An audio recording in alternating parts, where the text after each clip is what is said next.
Hi, my name is Kees and I'm a coach and teacher, and I'm just returning from a little bit of sickness. So that's a good time to do my top 3 best tips for self-love.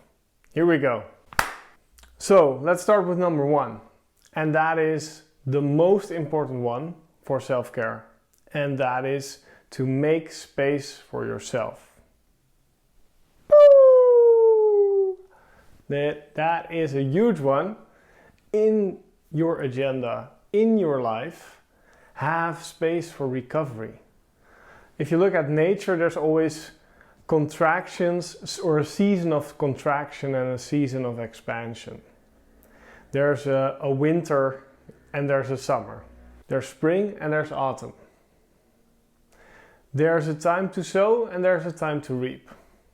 So there's always certain times to contract, to relax, to recover.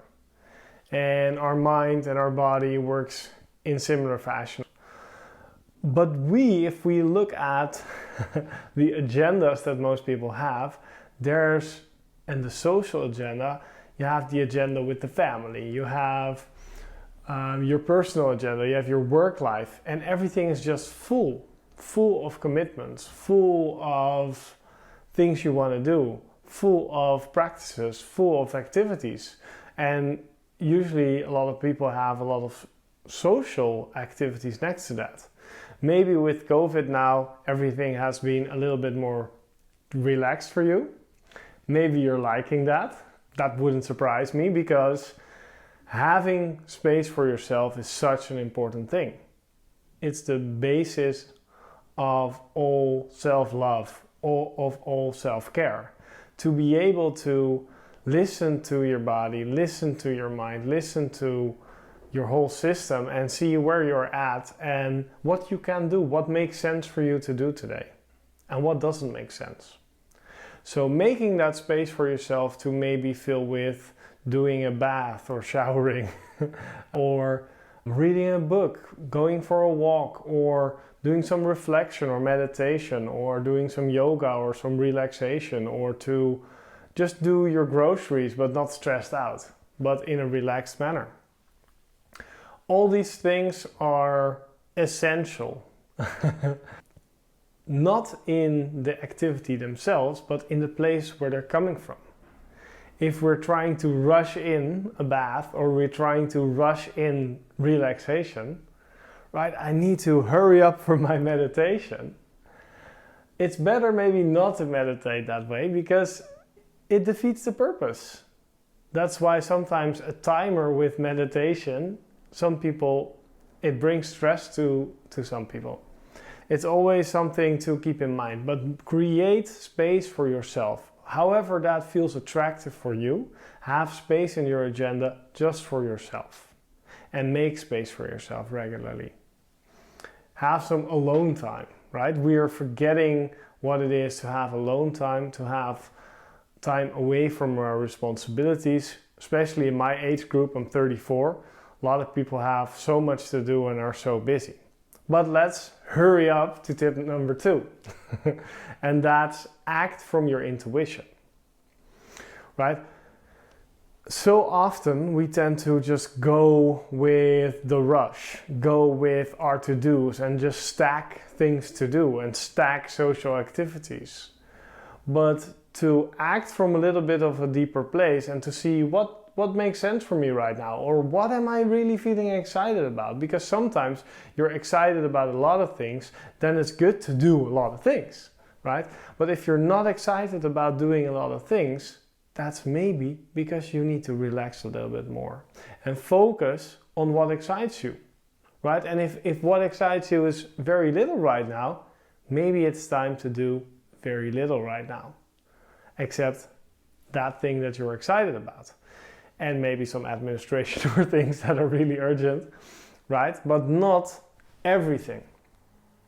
So going with your intuition and listening to your intuition a bit more allows you, and your deeper sense of what feels right now for me to do, instead of what do I need to do according to the agenda of others. So, and this also means that maybe it's time for you to change up your work a little bit, because what I've noticed in my work life as well is that I'm so much more effective if I, work hard and do a lot when I feel, excited, when I feel ready, when I feel sort of able to jump in, when I have the energy to do it, when I feel that I'm sharp, and when I do not feel those things, that I can not expect so much of myself and relax a little bit more, right? Maybe you're going through a very, very busy work phase, or that doesn't work in the way you want to work, right? Or maybe your current job or your current things do not really match that. But what you can do is that within those same expectations, within the same things that you have to do, you're just a little bit easier on yourself, or you take a little bit longer of a break, or you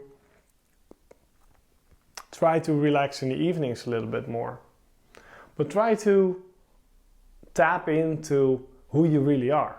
We're always looking to change ourselves and always thinking about who we want to be.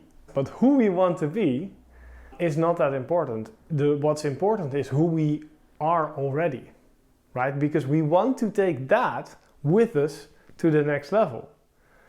And that means that we need to understand ourselves better.